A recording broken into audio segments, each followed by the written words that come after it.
안녕하세요. 저는 올해 40대 후반이 된 남자입니다. 얼마 전 길고 긴 싸움이 드디어 끝나서 이렇게 사연을 남겨요. 지금 저는 두 아이를 홀로 키우고 있습니다. 아직 아이들이 많이 어려서 엄마의 손길이 많이 필요하지만 어쩔 수 없는 선택이었어요.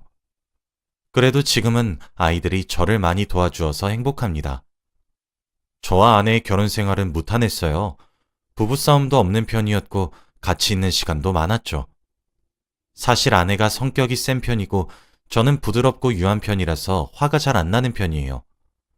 그래서 아내가 화를 내고 잔소리를 하더라도 저는 화 한 번 내지 않고 이해했죠. 아내도 저를 보고 나 같은 여자는 오빠 같은 남편을 만나서 정말 다행이야. 나 결혼 정말 잘한 것 같아. 라고 자주 했습니다. 아내의 센 성격과 저의 온순한 성격이 만나 결혼을 했으니 다행이었죠. 만약 아내와 비슷한 성격의 남편을 만났더라면 아내는 고생을 많이 했었을 겁니다.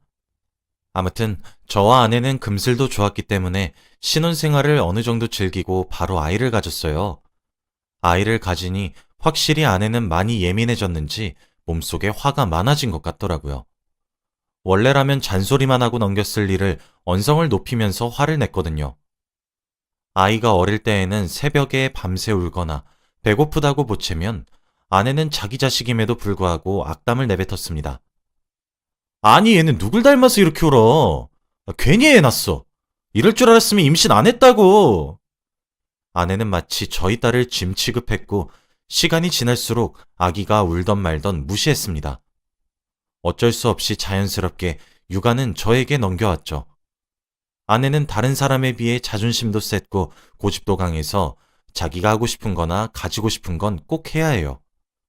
저는 아내와 정반대의 성격이었지만 아내를 이해해 주려고 노력했죠. 그래서 아내가 저런 막말을 내뱉거나 제 상식에서는 도저히 이해가 되지 않는 일을 한다고 해도 이해하려고 했습니다. 그런데 얼마 후 도저히 이해를 못한 일이 생기고 말았어요. 아내는 집에서 육아를 하고 저는 회사에 출근을 합니다. 저는 퇴근을 하고 집에 돌아와서 밤에 아내와 같이 육아 교대를 하죠. 그 전에 저는 샤워를 하려고 화장실에 들어갔습니다. 그런데 아내가 두고 나간 휴대폰이 있더라고요. 육아 때문에 너무 바쁘고 힘들어서 휴대폰을 화장실에 둔 것도 까먹은 건가 싶어서 안타까워하고 있었죠. 그래서 샤워 끝나면 가져다 주려고 물이 튀지 않는 곳에 두었습니다. 그리고 샤워를 하고 있는데 갑자기 화장실 방문을 쾅쾅쾅 두들기더군요. 여보, 거기 내 휴대폰 있지? 빨리 문 열어! 아내는 잠긴 화장실 문을 부서질 정도로 세게 쾅쾅대고 있었고 저는 너무 놀랐죠. 그치만 저는 이미 샤워를 하는 중이었기 때문에 내가 나갈 때 들고 나갈게! 라고 했습니다. 그런데 아내는 절대 안 된다며 무조건 지금 휴대폰을 가져야겠다고 하면서 고집을 피우겠더군요. 왜 이렇게까지 해서 휴대폰을 가져야 하는지 의문이 들었습니다. 고작 몇 분만 더 기다리면 샤워를 끝낼 수 있었는데 말이죠. 솔직히 그때 반항심에 문을 열어주기 싫었습니다. 아내가 자신 마음대로 되지 않는 일도 있다는 것을 알려주고 싶었거든요. 그래서 밖에서 아내가 문을 쾅쾅 대면서 당장 문 열으라고 소리를 고래고래 질러도 저는 아랑곳하지 않고 샤워를 하고 있었습니다. 그런데 갑자기 문에서 퍽 하는 소리가 들리더군요. 저는 너무 놀라서 문 쪽을 보니 아내와 눈이 마주쳤습니다. 아내는 화를 주체하지 못하고 문을 부숴버린 거예요. 저는 너무 놀란 눈으로 아내를 보고 한마디도 못하고 있었는데 그때 아내는 내가 문 빨리 열라고 했잖아! 라고 소리치며 휴대폰을 가져갔습니다. 아내는 아무리 화를 내고 고집을 피우면서도 한 번도 힘을 이용하거나 폭력적인 성향이 보인 적이 단 한 번도 없었는데 이렇게까지 해가면서 휴대폰을 지키는 것을 보니까 도대체 휴대폰에 뭐가 있길래 그러지 싶으면서 의심이 되더군요. 아내는 결혼하기 전부터 휴대폰을 끼고 살아서 아내의 휴대폰을 제가 열어볼 수 없었습니다. 그런데 그날은 왠지 모르게 봐야겠더라고요. 아내가 자는 동안 휴대폰을 열어보았더니 연락하는 남자가 꽤 많았습니다. 조금 당황하긴 했지만 그래도 몇 명은 제가 아는 사람이고 자주 만나는 사이라서 별다른 생각은 하지 않았죠. 그런데 딱 한 사람이 눈에 띄었습니다. 바로 저와 결혼하기 전 만났던 아내의 첫사랑 남자였습니다. 아내는 그 남자에게 목숨까지 바칠 정도로 빠졌었고, 한동안 그 남자 때문에 많이 힘들어했어요. 그리고 그 남자를 잊을 겸 만난 게 바로 저고요. 아내가 언제부터 그 남자와 연락을 했는지 모르겠지만 대화 내용을 보니 보통 친한 사이가 아니더군요. 아내가 적극적으로 그 첫사랑 남자에게 만나자고 하고 있었고 그 남자도 딱히 거절하지 않았습니다. 어떻게 자식이 있는 여자가 다른 남자와 함께 데이트 약속을 잡나요? 솔직히 많이 당황스럽고 놀랐습니다. 이런 상황은 처음이라 어떻게 해야 할지 너무 막막하고 아내와 이혼을 해야 할지 말아야 할지 고민이 되었죠. 그치만 아내의 이런 모습을 보고도 아직까지 아내가 너무 좋았어요. 그리고 무엇보다 저희 딸을 보니 한 번은 그냥 넘길 수 있다고 생각했습니다. 그런데 하늘이 저를 도운 건진 모르겠지만 그 사실을 알고 얼마 지나지 않아 아내가 임신을 했다는 소리를 들었어요. 처음에는 그 남자와의 사이에서 생긴 아이는 아닐까 하며 걱정을 하고 있었지만 낳고 보니 저와 판박이더군요.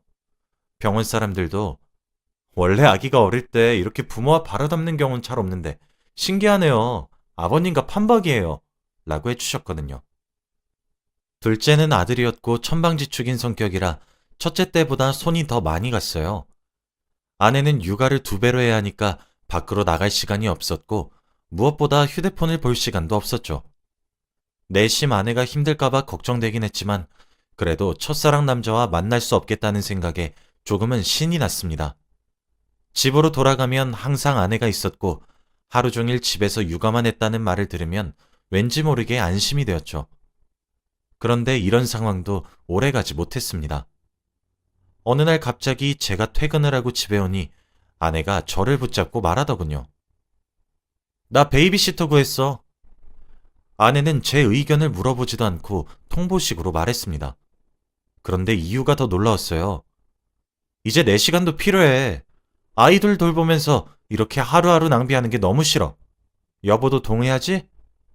이미 베이비시터는 구했고 아내가 그렇게 말을 한다는 건 이미 마음 정리도 끝낸 뒤였기에 제가 거기다 대고 안 된다고 하면 싸움이 날 것 같아 아무 말도 하지 못했습니다. 그리고 그때 머릿속에서 한 남자가 스쳐 지나갔죠. 바로 아내의 첫사랑 남자요. 아내는 베이비시터를 고용한 뒤부터 외출이 잦아졌어요. 가끔씩은 제가 퇴근을 하고 와도 집에는 2명의 아이와 베이비시터밖에 없었죠. 연락을 해도 잘 받지 않는 경우가 대다수였고 집에도 자주 술에 취한 상태로 왔습니다. 이런 상황이 몇 달이나 반복되니까 저도 너무 힘들고 아이들도 엄마의 손길을 많이 원하더라고요. 이 상황을 어떻게 하면 끝낼 수 있을까 생각해보니 그 둘 사이를 끊어내야 할 것 같았어요. 그래서 아내가 자는 동안 아내의 휴대폰을 보면서 증거를 수집했습니다. 바로 그 남자한테 상간남 소송을 걸기 위해서요. 아내와 그 첫사랑 남자는 뜨거운 연애를 하고 있는 중이었고 아내는 제 욕도 그 남자에게 하고 있었습니다. 그리고 둘이서 이미 집도 들락날락한 사이였죠. 무엇보다 그 남자는 제 자리를 넘보고 있었습니다. 그 대화 내용을 보고 있자니 억장이 무너지는 것 같았고 제가 아내의 외도를 알고 있다는 사실을 아내에게 말한다면 과연 아내는 어떤 선택을 할지 고민이 되더군요. 사실 이렇게까지 둘이서 깊은 관계를 만들고 있었다는 건 몰랐습니다. 처음에는 아내에게 이 사실을 고백한다면 미안하다고 다신 안 그러겠다고 싹싹 빌 줄 알았어요. 그런데 이 둘의 깊은 대화를 보니까 아내가 저와 아이들을 버리고 그 남자에게 가버릴 수도 있겠다는 생각이 들더라고요. 솔직히 고민했습니다. 증거를 수집해서 그 남자에게 상간남 소송을 걸어야 할지 말아야 할지 말이죠. 제가 그 남자를 고소한다면 아내가 저와 아이들을 버리고 그 남자한테 갈 것 같았습니다. 아직은 아내 없이 아이들을 혼자 키울 자신이 없었거든요.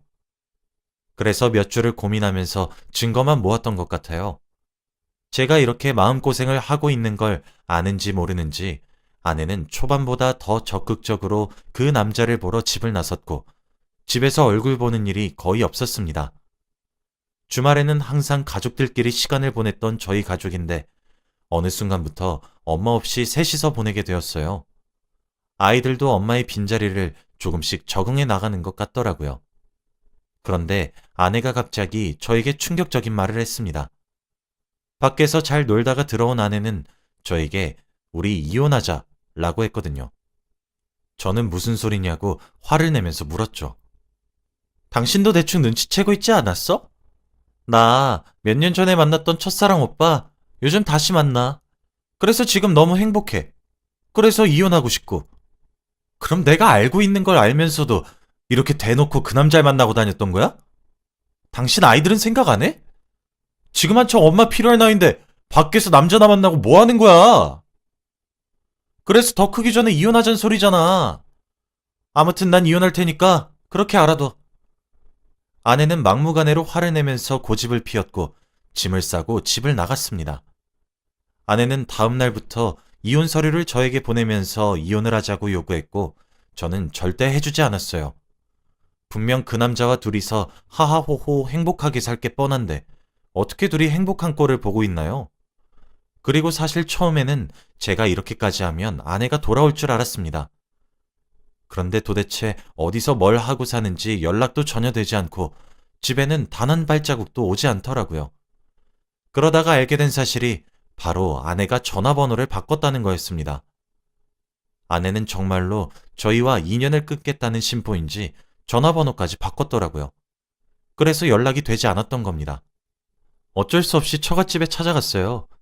장인어른과 장모님에게 아내에 대한 소식을 들은 게 있냐고 물으니 전혀 없다고 하더라고요. 사실 아내는 부모님과 연락을 잘 안 해요. 그러다 보니 장인어른 장모님도 아내가 어디서 뭘 하는지 연락처를 바꾼 건지 전혀 몰랐죠. 그리고 아내의 지인들을 다 찾아가서 수소문을 해보았지만 아무도 연락이 되지 않는다고 합니다. 사실 연락 안 된 지 몇 주 됐다고 하더라고요. 솔직히 그때 조금 두려웠어요. 아내가 사고라도 당한 건 아닐까 싶었거든요. 그 첫사랑 남자가 아내를 납치한 건 아닐까 싶었죠. 그래서 오래 고민 끝에 경찰서에 신고를 했습니다. 아내가 실종되었다고 말이죠. 경찰 말로는 원래 실종된 사람을 찾기가 많이 힘들대요. 그래도 최선을 다해 볼 테니 기다리라는 말만 했습니다. 그렇게 집을 나갔던 아내는 몇 주, 몇 달, 몇 년이 지나도 돌아오지 않았어요. 처음에는 단순히 가출이라고 생각해서 시간이 지나면 돌아올 줄 알았습니다. 그런데 유치원생이었던 아이들이 점점 커서 초등학교 고학년이 될 때까지도 연락 한 통 없었고 오지도 않았죠.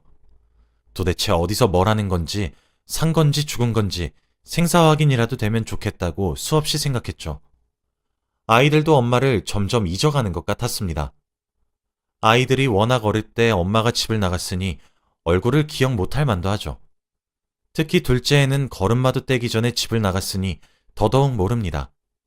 그래서 둘째는 처음부터 엄마라는 존재가 없었다고 생각해요. 그게 너무 마음이 아픕니다. 학교에서 처음 엄마라는 단어를 배우고 왔을 때 아직도 기억해요. 둘째가 저한테 아빠, 엄마라는 게 뭐야? 라고 물었거든요. 둘째의 그 말을 듣고 가슴에 비수가 꽂히는 기분이었습니다. 차마 어떻게 설명을 해줘야 할지 모르겠더군요. 무언가 가슴을 뚫고 지나가는 기분이 들었고 먹먹해졌습니다. 그리고 아무 말 없이 둘째 아이를 꼭 안아주었죠. 그러면서 미안하다고 하며 눈물을 훔쳤습니다. 그렇게 몇 년간 살아왔어요. 정말 무책임하고 엄마라고 칭하는 것조차 아까운 그 여자는 연락 한 통이 없었죠. 그리고 몇 년 뒤 그 여자에게서 연락이 왔습니다. 처음에는 모르는 번호로 왔길래 받지 않으려고 했어요. 그런데 한 번 더 울리는 전화벨 소리에 왠지 모르게 기운이 느껴졌습니다. 이 전화는 꼭 받아야 한다고 말이죠. 그래서 저는 비상계단으로 가서 두 손을 벌벌 떤 채로 전화를 받았더니 그 여자가 아니었어요. 전화를 건 사람은 남자였습니다. 처음에는 잘못 건 줄 알고 끊으려고 했어요. 그런데 왠지 모르게 촉이 딱 오더군요. 그 남자는 바로 아내의 첫사랑 남자였습니다. 그런데 그 남자가 하는 말은 더 충격적이었어요. 그 남자가 저한테 하는 말은 미안하다는 말이 아니었습니다. 바로 부탁을 하러 전화를 한 거였죠. 수진이와 이혼해주세요. 그 말을 듣고 얼척이 없어서 말문이 턱 막혔습니다. 제가 아무 말도 하지 않으니 그 남자는 지금까지 어디서 뭘 했는지 구구절절 말을 다 해주는데 그 말을 들으니 숨이 잘 쉬어지지 않았어요. 그 남자의 말에 의하면 아내는 집을 나가고 그 남자와 함께 해외로 도망갔대요. 그리고 몇 달 동안 살다가 다시 한국으로 왔고 한국에서 아이를 낳았다고 합니다. 그런데 지금 저에게 전화를 한 이유는 바로 그들의 아이가 많이 아파서래요. 아직 저와 아내가 이혼을 하지 않은 부부 사이이기 때문에 출생신고가 안 된답니다. 자신들의 아이가 너무 아파서 치료를 해야 하는데 출생신고가 되어 있지 않아서 병원비가 많이 든다면서요. 그러니 사람 하나 살리는 셈 치고 제발 이혼을 하던지 아니면 그 남자와 아내 사이에서 낳은 아이를 제 호적으로 올리래요. 정말 어이가 없었습니다. 어떻게 그런 뻔뻔한 요구를 할 수 있나요? 생사 확인도 못하고 있었는데 몇 년 만에 연락해서 하는 소리가 고작 자신들의 아이가 아프니 이혼을 해달라뇨. 저는 절대 해줄 생각이 없었습니다.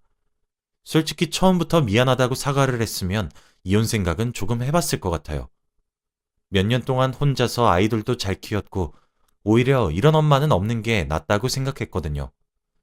그런데 대뜸 전화 와서 이혼을 맡겨놓은 사람처럼 구니까 하기 싫어졌습니다. 그래서 싫다고 했어요. 그들이 보험료를 많이 내던 말던 제 일이 아니니까요. 그래서 전화를 뚝 끊었습니다. 화가 가라앉지 않더라고요. 그리고 아내가 아니라 그 남자가 저한테 연락을 하다뇨. 아내는 대체 저를 어떻게 생각하고 있는 건지, 자기 배 아파서 낳은 자식들은 보고 싶지도 않은 건지 너무 화가 났습니다. 그리고 그들 사이에서 낳은 아이가 너무 불쌍하고 안타까웠어요. 아직 아내와 저는 혼인관계이기 때문에 둘이서 혼인신고도 못하고 낳은 자식이잖아요. 정말 가관이었습니다. 이런 여자와 결혼을 한 제 자신도 너무 한심했죠.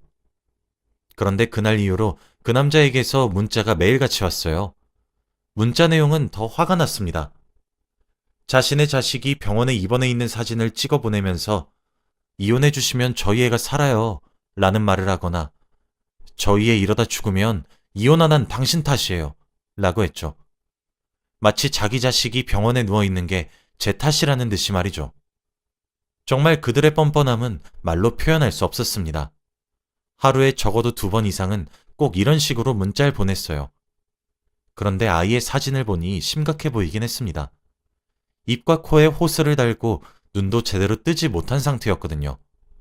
그렇게 계속 문자를 보내니까 저도 모르게 마음이 흔들렸나 봅니다. 이혼을 조금씩 고민했어요. 그런데 이렇게 그들한테 사과도 받지 못한 채로 끝나기에는 자존심이 조금 상했습니다. 그래서 합의를 하자고 했어요. 저는 당당하게 그들에게 합의금 6억을 요구했습니다. 아이들 대학교 졸업까지 다 계산해서 말한 금액이었어요. 그런데 제 요구 금액을 보고 연락 한 통 없던 아내가 연락이 왔습니다. 매일 그 남자를 통해서 연락을 했는데 집을 나가고 처음으로 연락이 왔죠. 하지만 아내는 화부터 냈습니다. 당신 미쳤어? 우리가 지금 6억이 어딨어? 지금 애 병원비도 못 내서 절절대고 있는 거 안 보여? 이제 그만 나 좀 놔줘. 저는 절대 굴하지 않았어요. 매일 아내는 화를 내면서 자신이 원하는 방향대로 흘러가기를 원했지만 이번만큼은 질 수 없었습니다. 그래서 저도 고집을 피웠어요. 6억 아니면 절대로 이혼 안 시켜주겠다고 말이죠. 어떻게든 구하라고 했습니다. 처음에는 절대 반대를 하길래 제가 몇 년 전에 모아두었던 외도 증거들을 싹 다 보냈어요. 아니면 상간남 소송을 할 거라고 하면서 말이죠. 제가 워낙 오랜 기간 동안 증거 수집을 하기도 했고 증거가 너무 명확했기에 그들은 아무 말도 하지 못하더군요. 그렇게 한 달이 지나고 정말 6억을 구해왔습니다. 어떻게 구해왔는지는 잘 모르겠지만 이렇게까지 해서라도 저와 이혼을 하고 싶어하는 아내를 보니까 저도 생각이 바뀌었죠. 결국 저는 6억을 받고 이혼을 했어요. 몇 년간의 길고 긴 싸움이었습니다. 아내와 정말로 끝이 나고 서류 정리를 하면서 아이들에게 이 사실을 말해줘야겠다고 생각했어요. 그동안은 아내가 정말로 돌아올 줄 알고 말을 하지 않았지만 지금은 아예 끝난 사이니까요. 아직은 나이가 어려서 이른 것 같고 대학생이 되면 말해보려고 합니다. 그래도 저희 아이들은 이해해 줄 거고 제 편이 되어 줄 거라고 생각해요. 여러분도 혹시 배우자가 제 전 와이프처럼 무책임하고 자기밖에 모르는 사람이라면 결혼을 조금 고민해 보시길 바래요. 지금 아이들을 혼자서 키우는 건 힘들긴 하지만 그래도 마음 한켠으로는 편하고 행복합니다. 제 이야기는 여기까지예요. 들어주셔서 감사합니다.